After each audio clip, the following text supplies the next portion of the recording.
Hey everyone, thanks for coming on through to Living To Do's review of The Shy Season 7, Episode 11 called Ready or Not.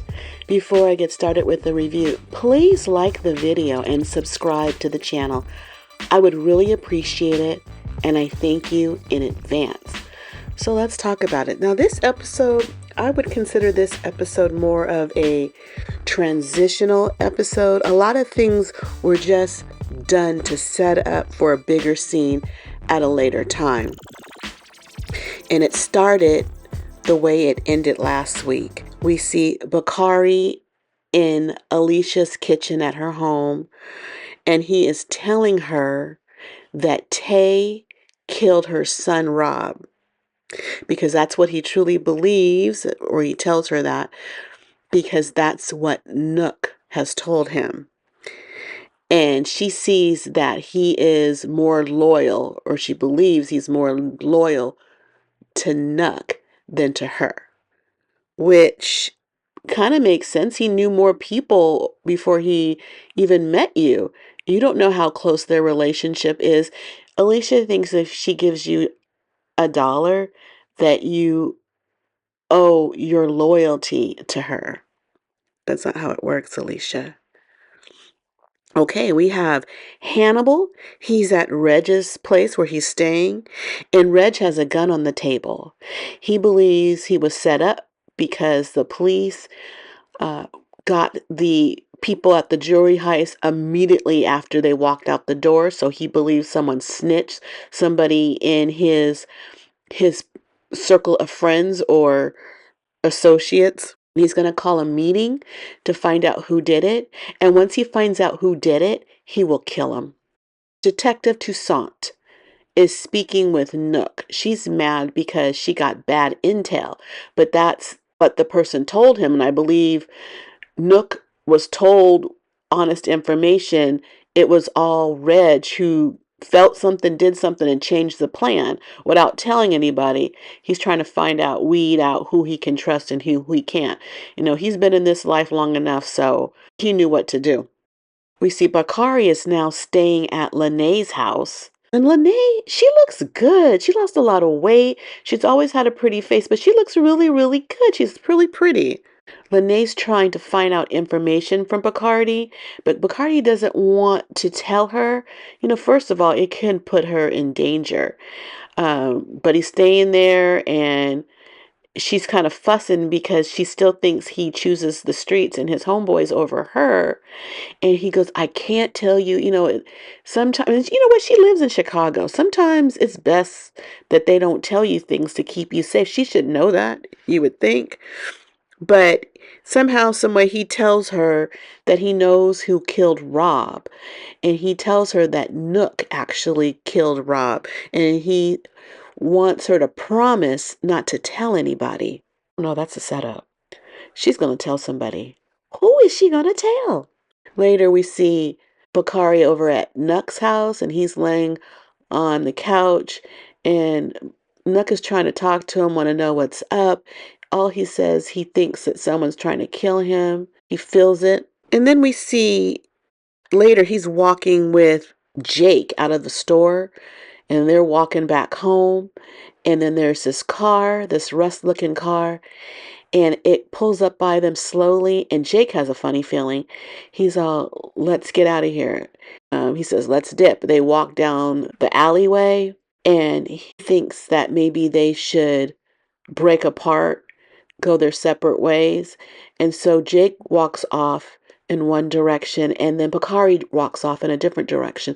Bakari has his bag that he got from the store and some lottery tickets. So he's walking and scratching his lottery tickets, and a car pulls up. It's reminded me of the scene of Boys in the Hood when Ricky got shot, and then this car pulls up. It was Jake who looked back and saw the car right in front of Bakari, but Bakari was preoccupied with this lottery ticket, and Jake calls, Bakari! Bakari looks up, he sees that rust-colored car in front of him, the windows roll down. Bakari drops his stuff, turns around, starts running, and he gets shot twice. And then the car drives up off, and then Jake runs to Bakari, who's lying on the ground with 2 gunshot wounds. And then you see Bakari wake up off the couch. He was just dreaming and he really thought he was shot. He had a nightmare. And then the television's on, and what is it playing on the television? The scene of when Ricky got shot and they brought his body back home to his house. Oh my God. I love what Lena's been doing with these movies, recreating scenes from other movies that we know. And that was a good scene. Bakari did a good job. But instantly I clocked it. It was from Boys in the Hood before they showed us a movie that was playing on TV when he was asleep. All right, we have a scene. 2 people in bed, and he's going at it. We got an aerial view. My God, they're going at it. I'm thinking it's Dom and Jamal, but it was Damien and Zuri. Oh my God. Oh my God, Damien. I didn't know you had it in you. He's going at it in the door. Someone's at his bedroom door. And I thought to myself, is he in Keisha and Emmett's room? But apparently he's in his own room. Then there's a knock at the door.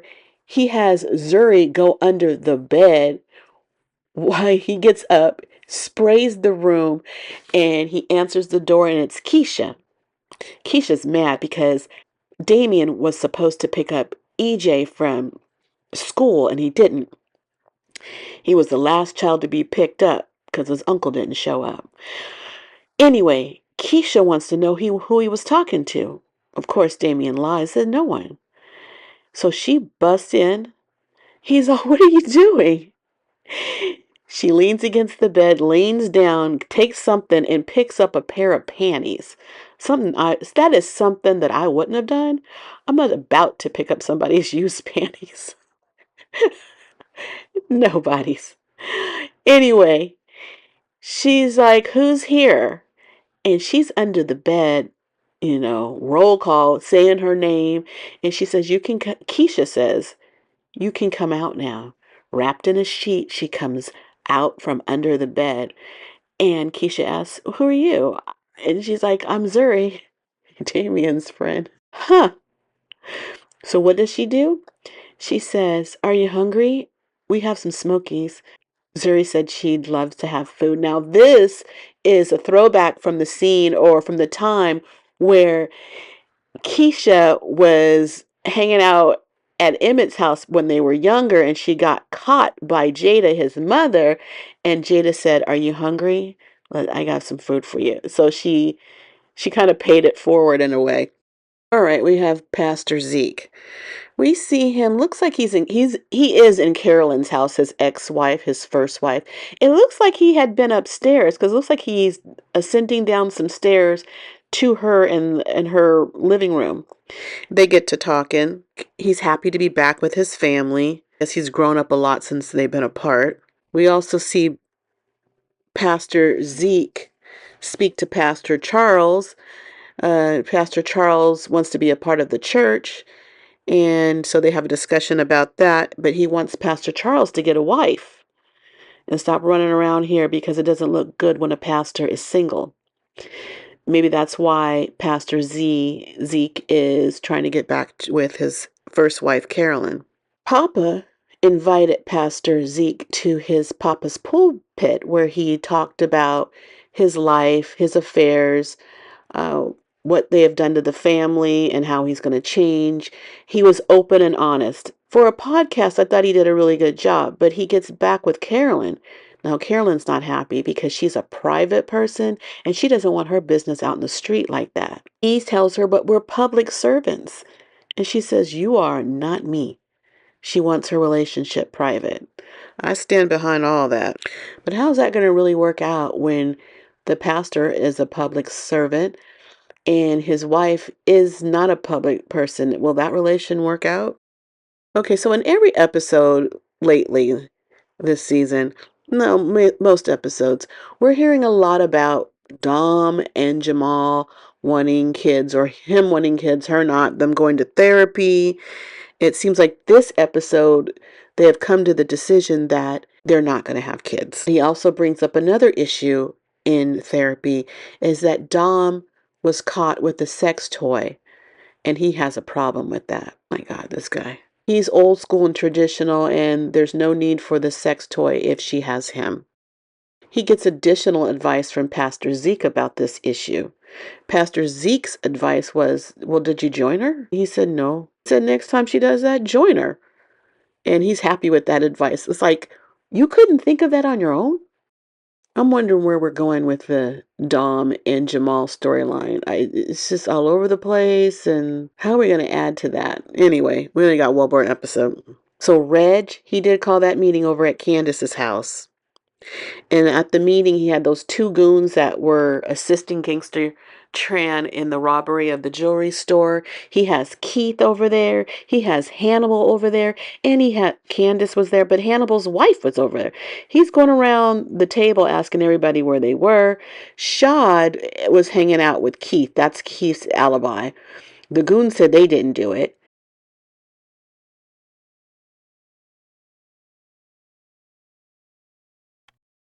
And he didn't really ask Gangster Tran what she was doing, but what was odd is that nobody was arrested, it looked like, or they were let go immediately.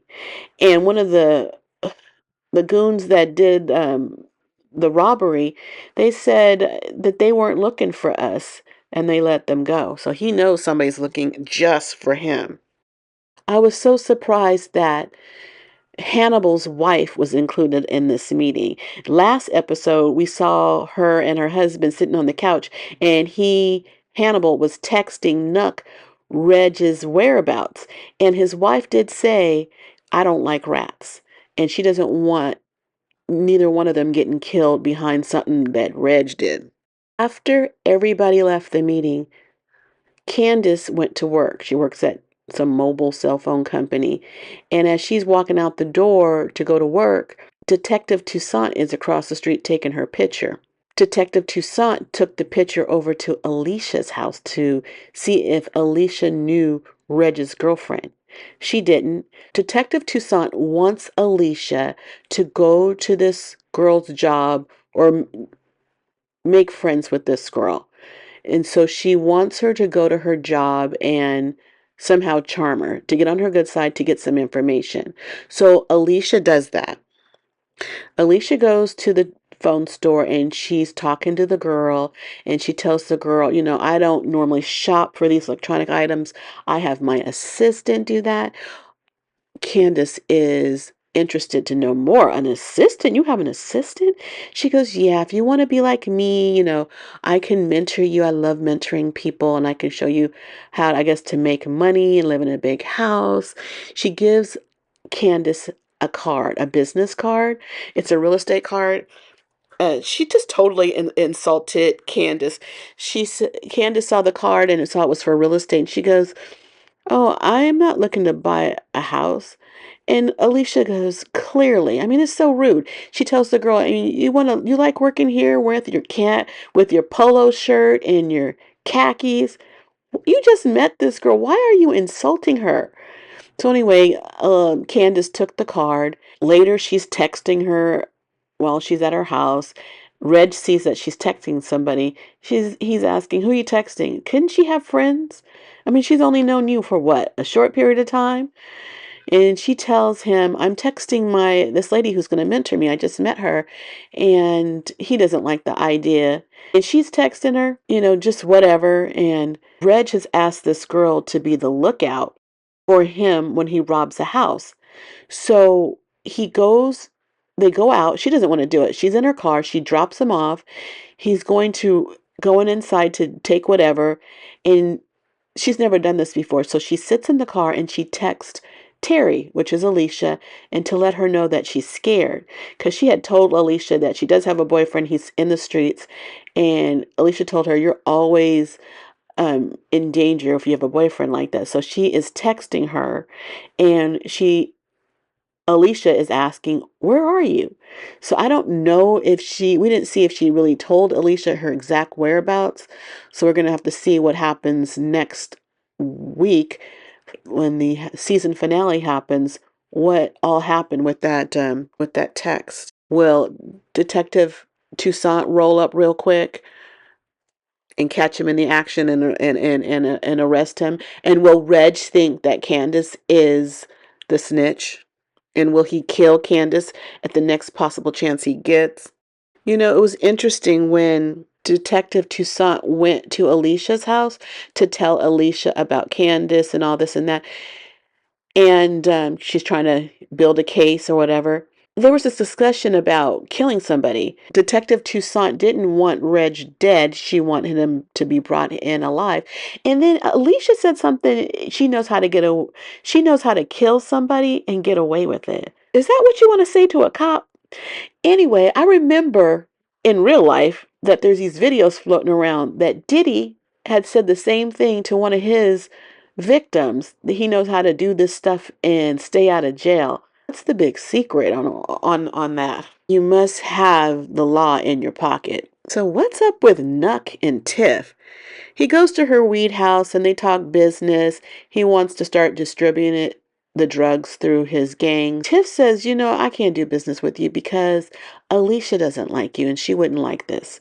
So he told Tiff that he will make good with Alicia, and so him and her can do business. Later, we see Tiff at Nook's house.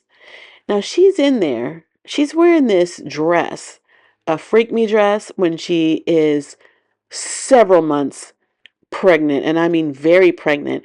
She has this little club dress on that's her big belly is taking up all the material, making that little tiny dress go up way high.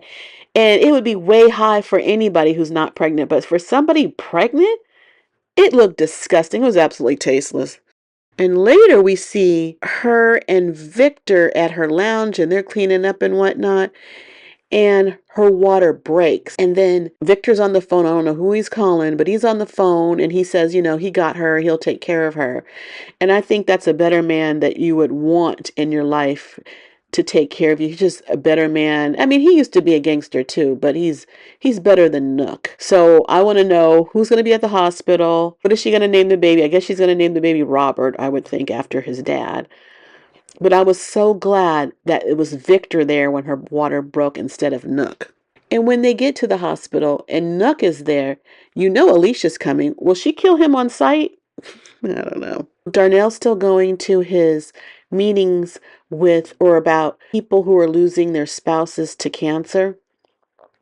And he sees that character that was played by Wendy Raquel Robinson, the counselor.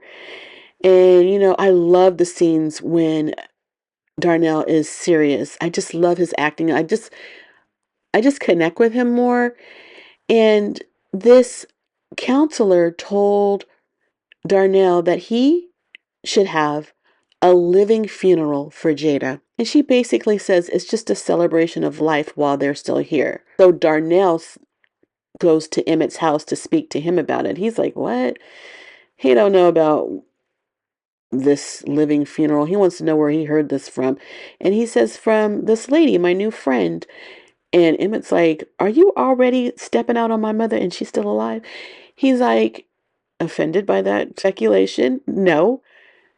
Her husband went through the same thing and we're just friends. So it's hard for Emmett. He's losing his mom to think about even having a funeral and then having a funeral while she's alive. That's really hard, especially it wasn't your idea and you're really having a hard time with this. So they have the living funeral at the cigar lounge. A lot of people showed up, and Jada's ex-boyfriend, that young guy, I think that used to do the massages, he shows up. I don't know how he heard about it, and she's so happy to see him because Jada is a good person. She has a good heart. She gives him a big hug. She says, I'm so happy to see you. Now we have Darnell standing off to the side. Yeah. Okay, there's some free drinks over at the bar. But you got to give her her moment. She did have a full life, and other people were in her life, and let her see them and them see her for this one last time to say goodbye. Anyway, everybody spoke, and it was lovely. But when Emmett It was his time to speak. Of course, this is very hard. He had a piece of paper to read something to his mother as she sat there and looked up at him. And he began to speak. And of course, he gets choked up and he broke down and he cried. And his dad is hugging him and he goes and he hugs his mother.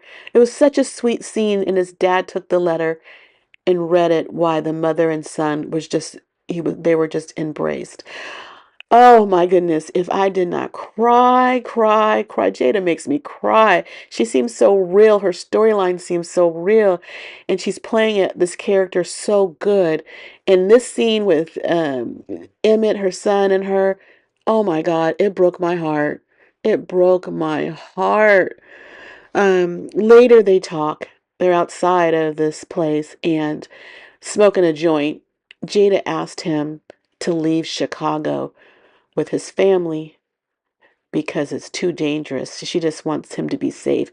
She's proud of him. He has succeeded. He has done a lot, especially coming from where he came from. He's really pulled himself up, owns a business, has a family man.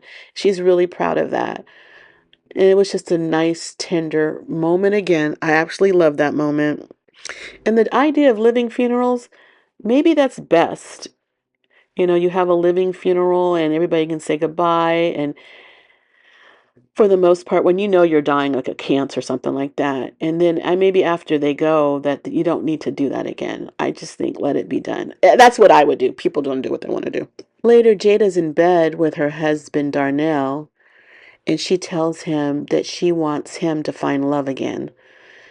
Oh, another touching moment. So will it be the lady at the grieving center? Will it be her?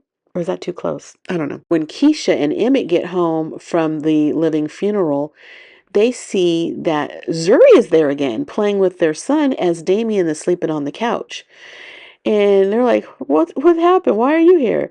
And apparently the baby cried and cried and cried, and Damien couldn't handle it, so he called this girl over and she took care of the baby and he fell off to sleep. I guess she used to be a nanny, but the father came on to her, so she had to quit. So now it looks like she might be the nanny for Emmett and Keisha. Who has that money to pay a nanny? And why wasn't Damien at his stepmother's living funeral? All right, one thing that happened was Hannibal and his wife, Angie, played by Kyla Pratt, they go to church. And apparently, Pastor Charles knows Angie and her sister. She spoke about her sister before. She's some hard girl. We haven't seen her yet. I think we will see her because it's like a setup. And I think it's just funny if that gangster trans girl that hangs out with Reg is her sister that Pastor Charles used to talk to. There's a story there. I mean, I don't know if that's going to happen. I was just think, wouldn't that be funny that you hung out with somebody like that? Oh my goodness. Well, whoever her sister is, I can't wait to meet her. I think that the sad moments were with Jada, they were the best part of this episode. They just felt really real, had me crying again. That was my best part of the episode. It looks like next episode we'll have Tiff having her baby, hopefully. Will Jada make it to the final episode? I wonder. They had a women's circle during this episode, and some of the girls were like, did you get a second opinion? You know, have you thought about going the holistic route? And she just says, I'm at acceptance now. I just hope that it was a bad diagnosis and everything's going to be okay, but I don't think they'll do that in the world of The Chi. Well, I can't wait to see how this season's going to end. I'm interested. Next week is the final episode, season finale, episode 12. I'll be here. Hopefully you'll come back. I got to go because I got living to do. Bye.